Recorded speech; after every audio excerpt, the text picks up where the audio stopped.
اللہ تعالیٰ کے فضل و کرم سے اس کا میں جتنا شکر ادا کروں کم ہے کہ آج میں اس معزز ایوان میں موجود ہوں اور الحمدللہ میں سر اٹھا کے میں بات کر سکتا ہوں. کیا یہ بے توقیری کی بات ہے یا عزت کی بات ہے؟ البتہ یہ ضرور ہے کہ میں آپ کے توسط سے جناب اسپیکر، آپ اس ہاؤس کے آپ منتخب آپ اسپیکر ہیں اور آپ اس ہاؤس کو آپ چلاتے ہیں قانون اور جو رولز ہیں اس کے مطابق، نہ کہ غیر آئینی اور غیر مروجہ طریقے سے.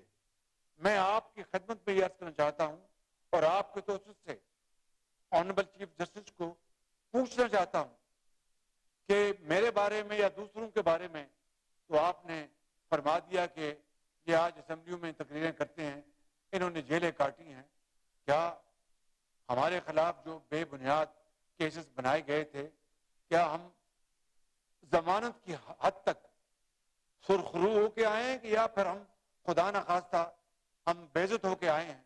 لیکن میں چیف جسٹس سے یہ ضرور پوچھنا چاہتا ہوں کہ ایک ایسا جج جس کے خلاف الزامات کی حد تک بہت سخت الزامات لگے ہیں، آپ ان کو ساتھ بٹھا کر قوم کو کیا پیغام دینا چاہتے ہیں؟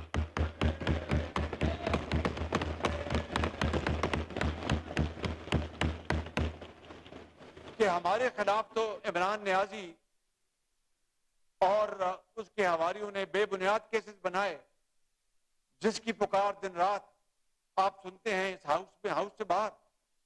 اور الحمدللہ اللہ تعالیٰ کے بے پایاں فضل و کرم سے میرٹس پر ضمانتیں لے کر یہ لوگ واپس اس ہاؤس میں آئے ہیں اور بطور عوامی منتخب نمائندوں کے یہ ہمارا حق ہے جو کہ آئین کے مطابق ہم سے کوئی نہیں چھین سکتا ما سوائے اللہ تعالیٰ کی ذات کے، کہ ہم عوام کی دلوں کی ترجمانی کریں اور جو اس وقت صورتحال اس کے اوپر گفتگو کریں. یہ ہم جیلیں کاٹ کے آئے ہیں اور میرٹس پر ضمانتیں لے کے آئے ہیں، یہ کوئی جرم نہیں ہے. لیکن آپ نے ایسے شخص کو ساتھ بٹھایا جس کے خلاف شدید ترین الزامات لگے ہیں کرپشن کے، اور یہ سب سے بڑا ادارہ ہے عدل کا پورے پاکستان میں. ہم آپ دنیا کو کیا پیغام دے رہے ہیں؟ جناب اسپیکر، میں اس سے زیادہ اس حوالے سے کچھ نہیں کہوں گا، صرف یہ عرض کرنا چاہتا ہوں کہ میں اس ایوان کا منتخب نمائندہ ہوں. مجھے اگر بات کرنی ہے تو پہلے میں اپنے گریبان میں جھانکوں گا. اسی حوالے سے یہی قانون سب پر لاگو ہوتا ہے. جناب اسپیکر،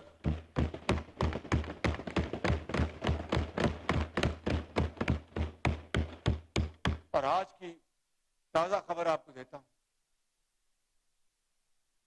ان لوگوں کو، میرے کولیگز کو جن کو جیلوں میں بھجوایا گیا، ان کے بچوں کو بھجوایا گیا، ان کی اپنا بہنوں کو بھجوایا گیا، بیٹیوں کو بھجوایا گیا، اور بھونڈے الزامات.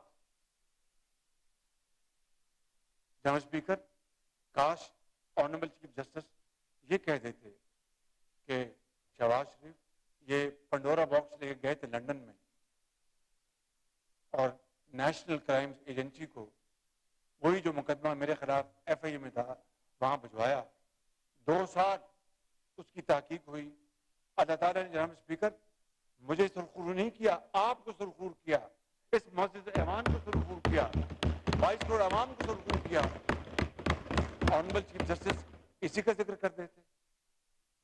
عمران نیازی نے اور ان کے حواریوں نے، شہزاد اکبر اینڈ کمپنی نے جو مل کر جھوٹا ایک سٹوری جو ڈیلی میل میں چھپوائی تھی، اس کی بلاخر 4 سال بعد انہوں نے لندن ہائی کورٹ میں تردید کی اور معافی مانگی. جناب اسپیکر، آنریبل چیف جسٹس اس کا ذکر کر دیتے. ان کو ان چیزوں کا وہ یاد نہیں رہا، ان کو یہ یاد رہا کہ میں جیل کاٹ کے یہاں سے اسپیچ کر رہا ہوں. جناب اسپیکر، یہ ڈبل سٹینڈرڈ نہیں چلے گا، یہ دوہرا معیار نہیں چلے گا.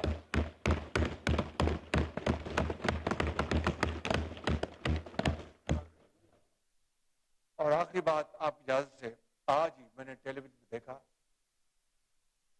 کہ اسلام آباد ہائی کورٹ میں عمران نیازی اور ان کی اہلیہ محترمہ کے وکیل نے کہا کہ عمران نیازی کی جو اہلیہ محترمہ ہے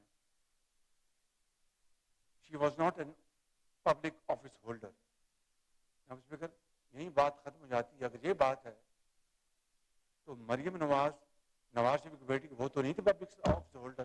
اس کو جیل سے گرفتار کر لیا گیا, لاہور کی کوڑلکھپت جیل سے گرفتار کر لیا گیا. جناب اسپیکر میری گزارش یہ ہے کہ یہ دوہرا معیار پاکستان کی جڑوں کو ہلا کر رکھ دے گا. اس لیے آج بھی وقت ہے ہم ہوش کے ناخن لیں, وگرنہ پر ہاتھ ملتے رہ جائیں گے. خدا نہ کرے کہ تاریخ میں پھر ہماری آنے والی نسلیں ہمیں پھر کسی اور سے اور نام سے یاد کریں. آپ کا بہت شکریہ.